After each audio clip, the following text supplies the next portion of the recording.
ग्वालियर केंद्रीय मंत्री ज्योतिरादित्य सिंधिया ने कतर से 8 रिटायर्ड भारतीय पूर्व नौसैनिकों के रिहा होने पर खुशी जताई है।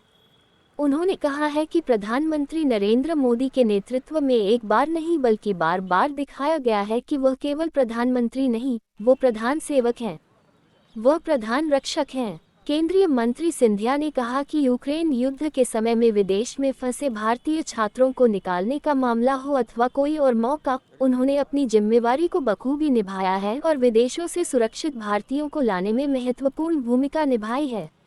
उन्होंने कहा कि पिछले 10 सालों में ऐसी कई घटना हुई है जब भारतीयों को सुरक्षित वापस लाने का मसला सामने आया है। उन्होंने हर भारतीय की रक्षा की है। उन्होंने कहा कि प्रधानमंत्री देश के 140 करोड़ लोगों के अलावा विदेशों में रह रहे 2.5 करोड़ लोगों के प्रति भी अपनी जिम्मेदारी समझते हैं जो 110 देश में अपना जीवन यापन कर रहे हैं। केंद्रीय मंत्री सिंधिया ने कहा कि बेरोजगारी की समस्या से निपटने के लिए 10 लाख लोगों को रोजगार देने का लक्ष्य रखा गया है। इसमें 1 लाख लोगों को जल्द ही रोजगार दिया जाएगा। अपने पूर्वज महादजी सिंधिया की पुण्यतिथि पर उन्हें याद करते हुए केंद्रीय मंत्री ने कहा कि महादजी सिंधिया ने पानीपत की तीसरी लड़ाई के बाद एक बार फिर मराठा सेना को इकट्ठा किया और देश के लाल किले पर हिंदवी स्वराज का झंडा फहराया। छत्रपति शिवाजी महाराज के सपनों को पूरा करने में महादजी सिंधिया ने बेहद महत्वपूर्ण भूमिका निभाई है। इतिहास इसका गवाह है। उनके 16 पूर्वजों ने मुगलों और अंग्रेजों से लड़ते हुए अपने प्राणों को आहूत किया है। आज महादजी महाराज की पुण्यतिथि है और जिन्होंने इस भारत की एकता और अखंडता बनाने के लिए छत्रपति शिवाजी महाराज का सपना हिंदवी स्वराज का साकार किया था। पानीपत की तीसरी लड़ाई के बाद जब मराठा फौज ने अपने जीवन का बलिदान दिया देश की एकता और अखंडता बनाए रखने के लिए, मेरे परिवार के 16 पूर्वज ने देश के लिए अपना जीवन का बलिदान दिया। महादजी महाराज एक ही मेरे वंशज बचे थे उस पानीपत की तीसरी लड़ाई में, और वो भी रणभूमि में बहुत गंभीर रूप से घायल, उनका पैर कट गया था और एक अपाहिज होने के बावजूद 17 से 61 मकर संक्रांति के दिन 14 जनवरी के 10 साल बाद दोबारा सेना को खड़ा करके अटक से कटक और भैरूच से प्रयागराज इलाहाबाद तक मराठा साम्राज्य की स्थापना की और 10 फरवरी 1771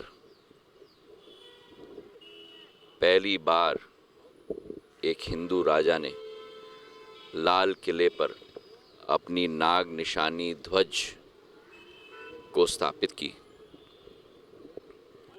और दिल्ली के लाल किले से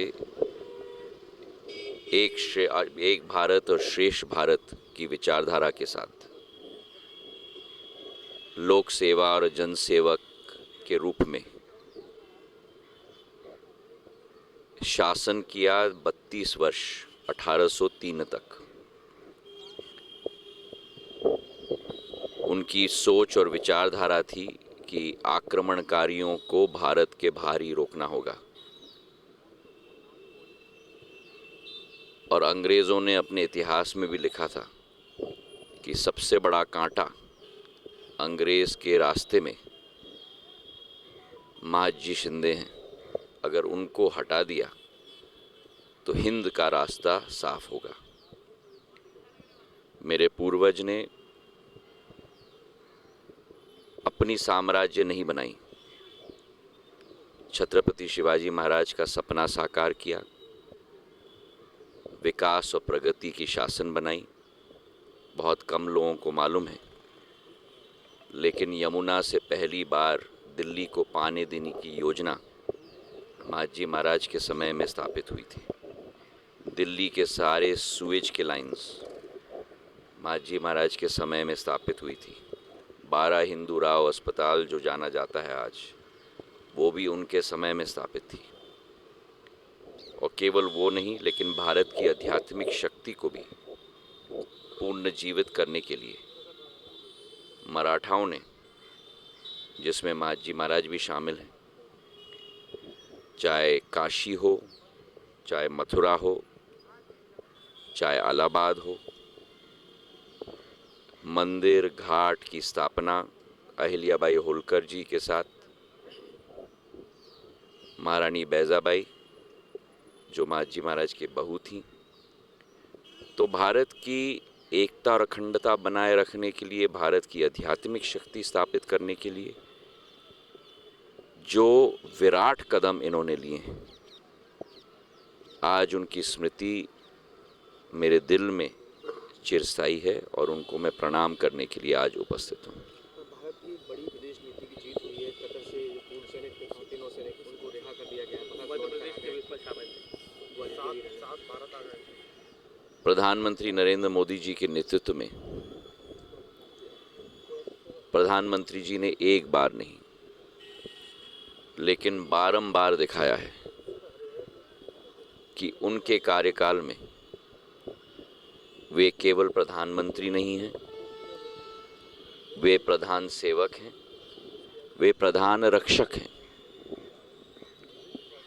और चाहे यूक्रेन के युद्ध के समय में हो, जब भारतीय विद्यार्थियों को सुरक्षित वापस लाया गया, चाहे अनेक ऐसे घटनाएं 10 साल में हुई हों जहां एक एक भारतीय को सुरक्षित वापस लाने की बीड़ा और जिम्मेदारी प्रधानमंत्री जी के द्वारा सफलतापूर्वक संभाली गई है। ये एक और उदाहरण है उसी एक जिम्मेवारी का, उसी एक भावना का। केवल देश के अंदर 140 करोड़ भारतीयों के प्रति नहीं, लेकिन देश के बाहर 25 करोड़ भारतीय के प्रति भी, या 2.5 करोड़ भारतीय के प्रति भी, जो 110 देशों में अपना जीवन यापन कर रहे हैं। बहुत बहुत धन्यवाद। सर, पार्षदों के बाद अब कहा जा रहा है कि चलिए, महापौर भी हैं लाइन में, कतार में। केवल आज मांझी महाराज के यहाँ में प्रोजेक्ट नेहरू गेज रहा है, उसको लेकर लगातार आपकी कोशिश भी थी, आपने डिब्बों को रुकवाया था कि हमारी यही सोच है कि एक तो ग्वालियर से श्योपुर और श्योपुर से कोटा ब्रॉड गेज का की हमारी योजना बड़ी तीव्र गति से चल रही है। और हम ये भी हमारी कोशिश है कि वो हमारी विरासत है, तो किसी रूप में हम लोग उसे ग्वालियर में रखें, पर उसकी फीजिबिलिटी भी हम लोग एग्जामिन कर रहे हैं अनेक संस्थानों के साथ, और आगे जाकर उस पर भी कार्य करेंगे।